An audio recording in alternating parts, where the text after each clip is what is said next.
Amis de la nature, bonjour. On va parler aujourd'hui groseille. Et oui, c'est la pleine saison là, pour la partie nord de la France du moins. Là, on est en pleine saison de groseille. Donc là, je suis face à un groseillier qui est en place depuis environ 4 ans. Groseille rouge donc. Et bon bah, comme vous voyez, hein, on est en pleine saison.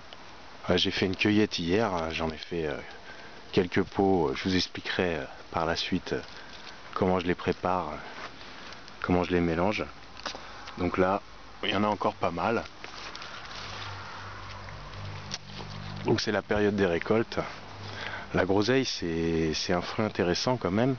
C'est un fruit qui est un petit peu boudé parmi les fruits rouges en raison de sa forte acidité. C'est vrai que c'est très acide, hein, mais ce sont des bons acides. Je vais l'expliquer par la suite. Donc c'est un fruit un peu boudé, mais c'est intéressant de le faire en mélange avec d'autres fruits dans les confitures. Et évidemment, tout le monde, ou presque tout le monde, connaît la groseille rouge, hein, classique. Mais si vous redoutez un peu l'acidité des groseilles, je vous recommande les groseilles blanches. Voilà, donc juste à côté, il y a un autre plant de groseille qui a à peu près le même âge, mais que j'avais acheté en jardinerie cette fois-ci. Et c'est de la groseille blanche. Alors là, comme vous voyez, il y en a partout. Alors il y a un petit décalage au niveau de la maturité, il y a à peu près 2 semaines d'écart. Donc là, en fait, les groseilles rouges sont plus vite mûres. Il y a environ 2 semaines de décalage entre les deux. Et là, c'est le début de la récolte des blanches. Donc quand même, elles sont vraiment magnifiques. Je ne sais pas si on va pouvoir bien voir avec la qualité de la vidéo, mais c'est vraiment très joli. Ça rappelle un peu les groseilles à maquereau, mais en plus petit. Et surtout, l'avantage, c'est qu'elles sont moins acides. Elles sont moins acides que les rouges, contrairement à ce qu'on pourrait croire. C'est vrai que le rouge, c'est souvent la couleur de la maturité pour un fruit. Mais donc pour les variétés comme celle-ci, que j'appelle groseilles blanches, qui sont en réalité plutôt jaunes, hein, jaune translucide, on voit à l'intérieur les pépins. Elles sont vraiment magnifiques. Et comme vous voyez, c'est super chargé. Il y en a vraiment une belle quantité, juste sur un pied comme ça, qui fait environ 70 cm de hauteur environ. Je prends un petit peu de recul pour que vous puissiez voir. Voilà, ça fait 2 petits buissons.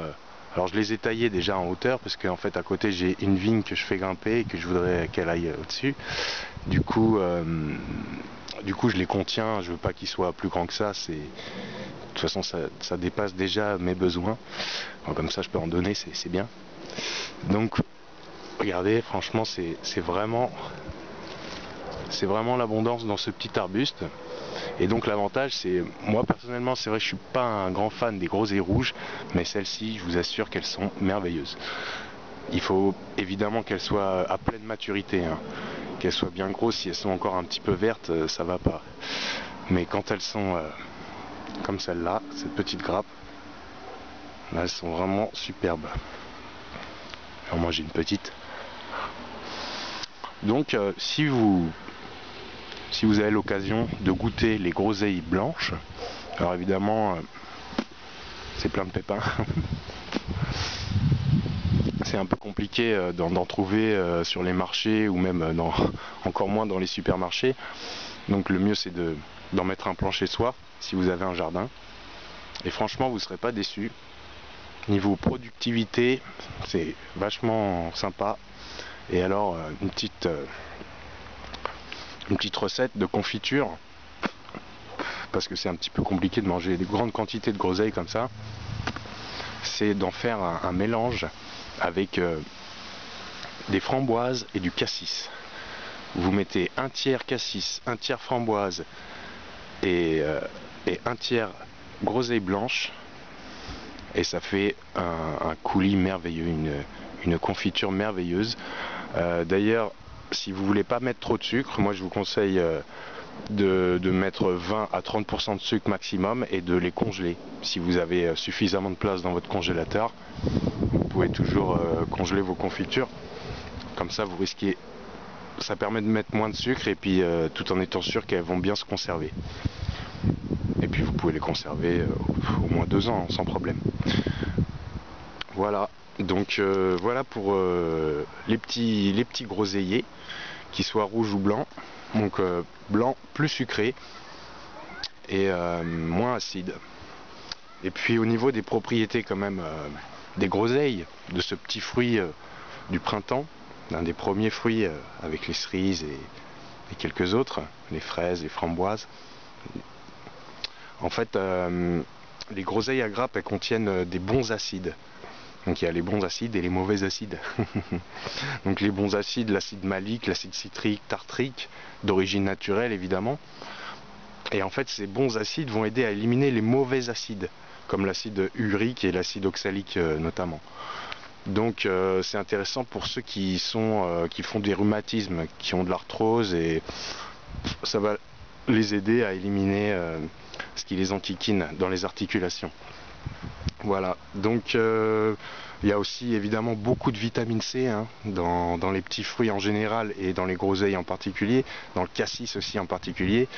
Donc beaucoup de vitamine C, du sucre naturel, de l'azote, du potassium, du calcium. Et tout ça sous forme assimilable. C'est pas le calcium du lait, quoi. C'est un calcium qui va pouvoir être directement utilisé tel quel par l'organisme, et c'est vachement important, quoi. Ça va pas être traité comme un déchet par l'organisme, et ça va vraiment être utilisé pour recalcifier, enfin pour être métabolisé par le corps et bien assimilé. Donc qu'est-ce qu'il y a encore? Il y a du phosphore, il y a du brome aussi. Et ce qui est intéressant, c'est que la groseille est réactive le péristaltisme intestinal, c'est-à-dire l'onde en fait, l'onde naturelle que fait le corps pour faire avancer la nourriture de l'œsophage jusqu'aux intestins, etc. Donc ceux qui ont des blocages à ce niveau-là, ou de la constipation, c'est utile pour eux d'utiliser les groseilles, quoi. En frais, c'est mieux. En confiture, c'est pas mal aussi. Voilà. Donc bon bah voilà, j'ai fait à peu près le tour. J'espère qu'on entendra bien le son, parce qu'il y a un peu de vent aujourd'hui, et puis des fois ça parasite un peu le discours. Bon bah voilà, je vous laisse sur ces jolies petites groseilles. Et donc si vous aimez pas la groseille, essayez quand même de goûter celle-ci. Vous verrez, vous serez peut-être agréablement surpris. Bon, et ben sur ce je vous laisse, bonne journée, et puis à bientôt pour de prochaines aventures. Salut!